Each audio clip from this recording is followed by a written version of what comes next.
Hello, I'm Damon Malucci, and I'm a faculty member here at Sacred Heart University. We are here today for the New England Film and Music Festival. We're proud to present them and bring a preview program of the festival that's culminating in September at the Wadsworth. I'm also a filmmaker whose film happens to be in the festival, so we're excited about that, my film Detonator.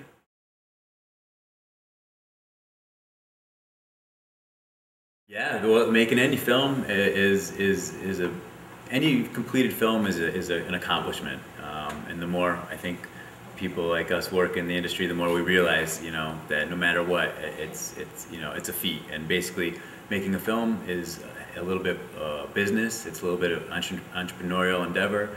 It's obviously creative, and it's a lot of collaboration because you have lots of people behind the scenes.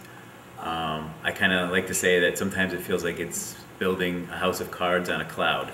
So from the very beginning, we tried to raise money for our, this movie, some people call this a micro budget, meaning it is very small relative to Hollywood films, but there's no excuse in that. You have to still give people an experience and make them feel like they're watching something of quality and get them interested, and where everybody's vying for attention.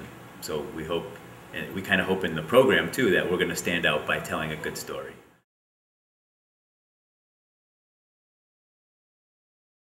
We made our own website, and we got friends and family and just people who are interested to give us a little bit of money, and then we use that to be our seed money and put together a package and start reaching out to small business owners.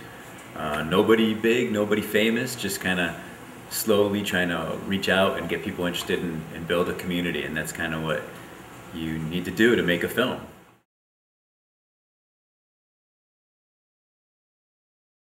During the filming, we shot in Philadelphia, both at real locations that we were okayed with, and we had to do what they call a little bit of guerrilla filmmaking in the streets, and we got pulled over by police officers a few times.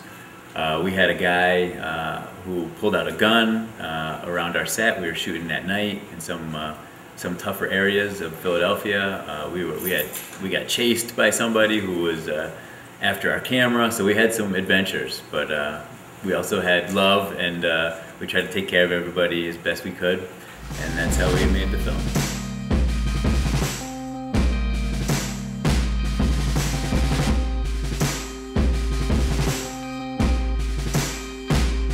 In 20 years, we might not have any more coral reefs. And what people don't realize what that means, they think, oh, does that mean that there's not going to be any good snorkeling? No, that's not what that means. It means, you know how the ocean is now like this great, flowing, clear blue? If there's no more coral reefs, it'll turn into a primordial soup. Because the plastic problem, it's everywhere, so people don't realize what a problem it is.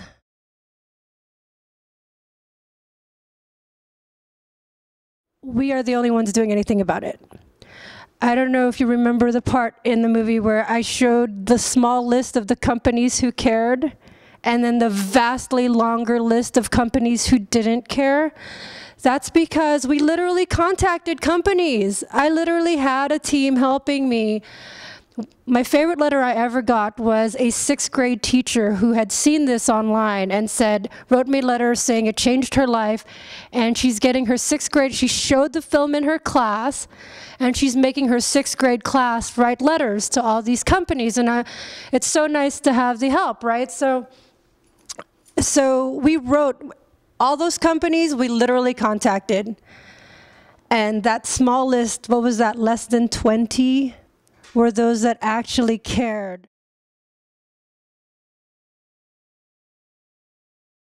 So we reached out to the biggest companies. We reached out to Nestle, who is the largest food distributor in the world. And I'm happy to say that some companies did respond. Like Nestle came up with Arrowhead water. They do Arrowhead water, and now, I don't know if you've seen the commercials, they now have new bottled water that's called Reborn, where half of their bottles are now made from recyclable materials, but it's not really enough. I mean, I don't understand why they just don't stop using plastic when you can put it in a can, you can put it in a carton, you can put it in aluminum, you can put it in glass. It's like, why does it have to be in plastic? It's not as if there isn't any other alternative. So, to answer your question directly, I'm sure many of you have jobs, and I'm sure many of you know your bosses. If you work in a restaurant, I don't care if you're just a bartender, and I don't mean just, I don't, you know, let's say like you work in a hotel and you can say, I saw this documentary about plastics. Will you please just take a look at it? It's for free, it's online. And if that hotel manager switches from, for example, stop serving straws, I mean, when in society did we evolve as humans to not be able to drink directly from the cup? I'm just wondering, when did we devolve? Like, every time I see straws, I cringe. Like, oh my gosh, why? So if you have that kind of pull, I don't know what it is you might do for a living, but if you can make those decisions and just tell the people around you, it's so prevalent and it's going to affect all of us. I'm not trying to be just, you know, on my own crusade. But I have to say, the fact that I am in the water 2 times a week is why it gave me the energy to do this. But then that's why I tell people, I don't care where you are. I don't care if you're in the middle of Iowa. Walk to your nearest lake. And just like that cartoon showed you, doesn't matter how landlocked you are, it does all end up into the water system.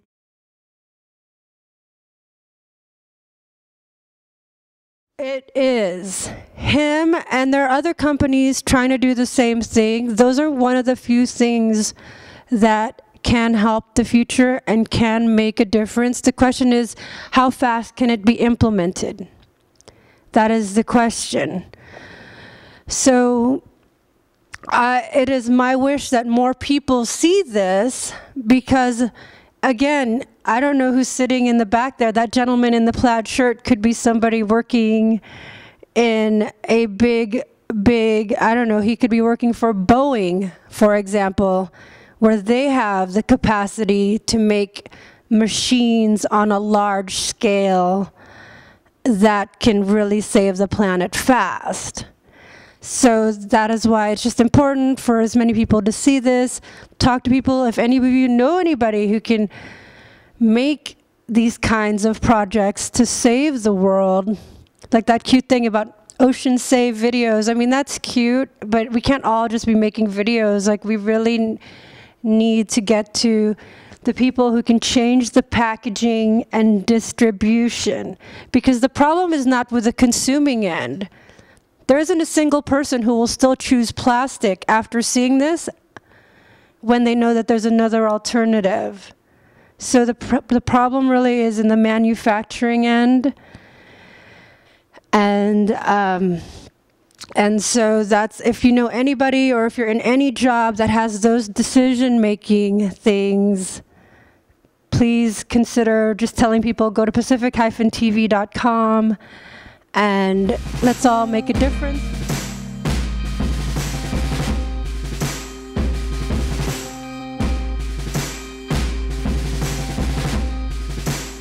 My name is Nicholas Pacell, or the Jack of Hearts 100. That's my director name on YouTube, and I was the director of Come As You Are, which is a short biopic of Kurt Cobain.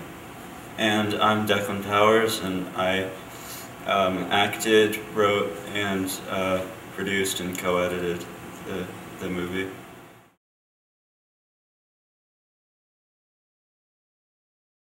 To stay as faithful to what actually happened to Kurt in this as possible. There were a couple liberties that we took. The suicide in reality took place in a greenhouse. Since we didn't have that, we shot in a basement. The part where he's smoking, you know, that was just an artistic liberty that we took. But all of the interviews that you see in it were taken largely verbatim. Some of the wording was changed a little bit, but I looked at like a lot of interviews that I thought would be relevant to the script and implemented them there. And I agree that I think they all were very relevant. I think that was one of the film's strengths, is we were able to take the story of a man's life going from when he was young and upcoming into the business to when he just lost all control of himself and killed himself. And with a few short interviews and with one scene with his wife, I think we were able to condense that story and still tell it in about 10 minutes. So we're very happy with that.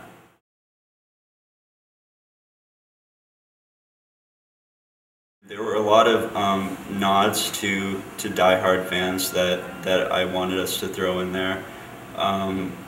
Things as small as the type of pen he used to write the note, the actual contents of the note are the same. The shirt that he's wearing when he's playing Something in the Way is a Flipper t-shirt, which is a reference to a United Kingdom band that he listened to. So we wanted to capture the atmosphere of who he was as a person as much as possible with those kind of music references and historical references to his life and the kind of person that he was. And I think that's what we did best, because we finally finished this in last February, and we showed it at a film society back at our school, and we got some criticisms on camera, not much variety with the camera angles, some of the audio a little off, some of the lighting a bit off, and those are valid criticisms. Someone might not say this has the best cinematography possible, the best lighting possible, but I don't think anyone could say is that we didn't know about the subject matter and that we didn't care about the subject matter, because to the left of me is the single biggest Nirvana fan I've ever met, and I don't think this film could have worked if the writer of this film did not know and care so much about what this film's about.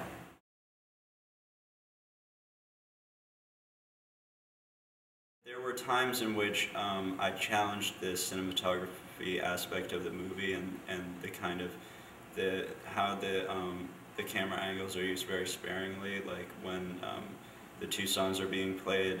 Opinion is different, but Something in the Way, I think it was actually, in retrospect, kind of a smart artistic choice not to shoot that from multiple angles. First of all, because of the continuity of the actual scene. If you watch it, he's filming himself playing the song. And also because to make it more kind of interpersonal to his life, I feel like shooting it from one angle where we just see him and the guitar and nothing else really kind of, I don't know, I just think it was a good artistic choice to do that. But I understand the mixed reviews and criticisms that we got, but I think that the people that saw it at this screening were very supportive of it. And the people who've come up to us after saying how much they liked it, they were Nirvana fans. Because, I mean, I'm not saying that a non-Nirvana fan can't watch this, but this is really meant for fans of Kurt Cobain who want to see his story told in 10 minutes, and that's what we did. Yeah, I haven't shown it to anyone who's a fan that didn't at least appreciate the film. I feel like the people that are diehard Nirvana fans will see it and they'll recognize the interviews, because some of them are from like 1991 or 1993 that are pretty rare, that not a lot of people have listened to, and I made sure to throw them in there so that people that recognize them and that have gone to such lengths to find them will recognize them in the movie and will hopefully appreciate them.